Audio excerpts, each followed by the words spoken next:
we're here to talk about AI, and we're here not only to talk about the risks, we're here to talk about how can we proactively mitigate those risks, how can we come up with a new engineering of risks and responsibilities. And we need to do that to prevent a huge reversal of all the progress that have been made, needs to be made, to have a more equal world for women, not to mention intersectionality. And as Salesforce equality lead in a company that's been a leader in AI, those concerns are like day-to-day for me. So I'm really happy to host you here. Emily, so you're Chief Product Officer for Trusted Media Brands, right? So you do know how AI shapes the world. It shapes the business. It shapes the products. It shapes how you talk to your customers. Mm-hmm. And that's even worse than that. It shapes media. It shapes news. So it shapes the world. So I'm so happy to hear from you. And you, Rita, you are a professor in Pittsburgh, and you work on how AI can recognize human voice. And I'd say more than what we understand from what people say, but also the intent the people have, the status they have in their environment, what they want to say, who they are, and that is, well, what's more human than a voice? What's more human than a face? And all of us here have been working to hear women's voices, so your work is really, I'd say, something like miracle and big fears of what AI is. So my first question would be, and maybe for you, Rita, because you're a researcher, how can we should we hold AI developers, researchers, programmers responsible for the biases we see in the systems? Well, AI is an algorithm. It doesn't have biases of its own. It reflects the data that it's trained on. And these data are culled from public sources. They're public data, lots of them, and they reflect, in turn, the biases of the society, right? So just as an AI system picks up the biases of the society, the AI system's biases can influence the biases of the society. They can amplify them. So the question that you're really asking is, should the developers and programmers and researchers be in charge of guiding the society's biases? Should they be in charge? I don't think so. I don't think so. These are not elected officials. These are hired by fiat. By for-profit organizations like Google and X and Meta and what have you. And so the question we are asking is, should we allow these large entities, large and small entities, to be custodians or authorities who will guide the society's biases? And the answer is no. I think the responsibility lies with the society at large. I think it's a matter of policy. It should be the elected officials, the government, the educated society at large who has a say in the legislation and policy of how these AI systems must be trained. And so that makes it more of a political question. It is a very political question, and it also brings up the issue of bias, how we define bias. We could be biased about bias. For example, there's a war going on in the Middle East, and there are clearly two sides to the story. There are people who have one or the other opinion on who is right. Who should be allowed to impose their opinion on an AI system? And who makes the call? So these are very difficult questions to answer, and I think what we need really is a lot of people, a lot of smart people sitting in a room like this, talking about it and thinking about how to legislate this. What can be legislated, though, is misinformation and disinformation. These are real falsehoods that are introduced in the data. The difference between misinformation and disinformation is just in the intent. But then these can be guarded for, these can be mitigated, and there can be legislation against misinformation and disinformation, and then it would be the responsibility of the programmers and the researchers and the developers to make sure that the policies that are in place are actually followed and implemented correctly. And remember that AI can amplify bias. And so the researchers and the developers, and they can also work hard towards reducing this bias at the source when they develop the AI systems. Thank you so much, Rita. Emily, what's your view on this? So, I mean, I agree that we absolutely need regulation in this space, but I also want to just add to what Rita's saying a little bit more deeply in that, and I heard her say this earlier, is that we are moving so fast in this space, so fast, faster than anything that we have pretty much probably ever seen in our history. And so it's got to be the responsibility of everybody. So if you are a business leader, you need to make sure that, rooting out biases is inherent to the processes that you implement within your company. You need to make sure that people understand and are aware of the fact that there are biases in this technology before they use it. There are a lot of tools that you can implement to do that. There are a lot of processes you can put in place. There are outside frameworks from tech companies that you could use. But it really needs to kind of become a part of the culture of the company. So, for instance, I work in media, and media, there's a lot of ways we think about how to use AI, right? So it could be to make content production faster or make more of it. It could be to improve revenue, optimize revenue that we use to drive our businesses. And then it could also be a myriad of other things like creating products for our consumers. And so if we are out there creating images to go along with the stories that we're putting out there, then we need to be really careful about, being transparent about what we're doing. So putting, marking those images as being created by AI, or understanding that those images could potentially be biased because the underlying information that feeds into those images could be biased in the first place. I mean, you look at the news, and this is another example that's come up a few times today, but it's very, very prescient. And so, we've all been hearing from family and friends, you're in Iceland, are you okay? There's been a lot of kind of deep fakes out there, different imagery out there that kind of shows that things are worse than, of course, it is an awful situation, but we, as we know it, are okay. And so, again, there's a responsibility to make sure that we're being transparent about what we're putting out there. And there are obviously benefits to AI, automation, efficiency, but how can we balance this with the huge risks associated with bias and decision making? And I'm thinking about very critical moment industry and sectors. And maybe Rita, you could tell us about healthcare. Yes, I sure can. I work on human voice profiling. And a lot of that has to do with gleaning information from your voice. And a lot of that information has to do with your health status, what's going on with you, and so on and so forth. Now, AI is a very, very powerful tool these days.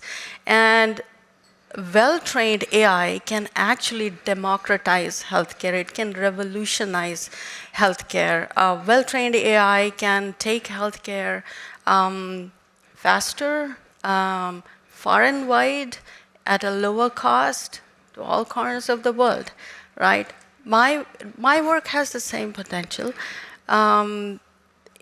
Imagine what you could do if you could provide healthcare to the underprivileged and underserviced sections of the society. If they could just call into a machine and the machine could tell them anything from the diseases from diabetes to hypertension to Parkinson's, what might be happening to them, can help monitor the health status and so on and so forth.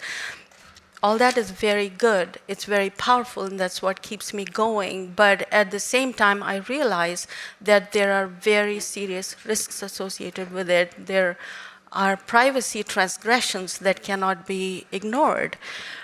As of now, if you place AI as it is now in the hands of doctors, there is this bias introduced by the authority of technology, right? It could be very possible for an AI-based diagnostic tool to not only just assist the doctor in making a good diagnosis, but at the same time glean other information about you, lateral information that in a normal session with the doctor would not try to get from you.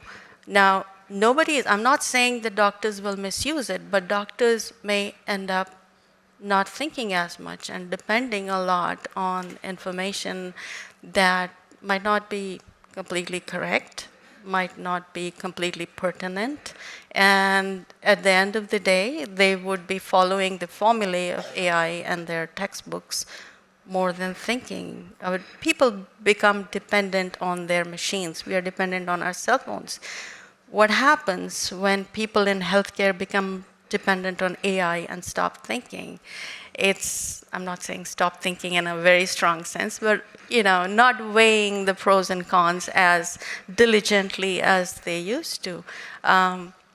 It could lead to some harm to the subjects of their deliberations. So I think those are the negative sides in healthcare that must be guarded against. But overall, I'm very optimistic about this, and I see an overwhelming potential of AI's use in healthcare. Thank you. It reminds me, at Salesforce, we say, keep a human in the loop, and I said it could be like a broad sense of it, right?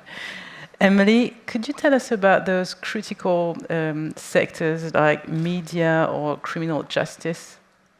Absolutely. So criminal justice, similar to healthcare, there are a lot of positive applications. We can think about, how to potentially bring people to justice faster, potentially, use algorithms to determine whether someone is likely or not to commit another crime.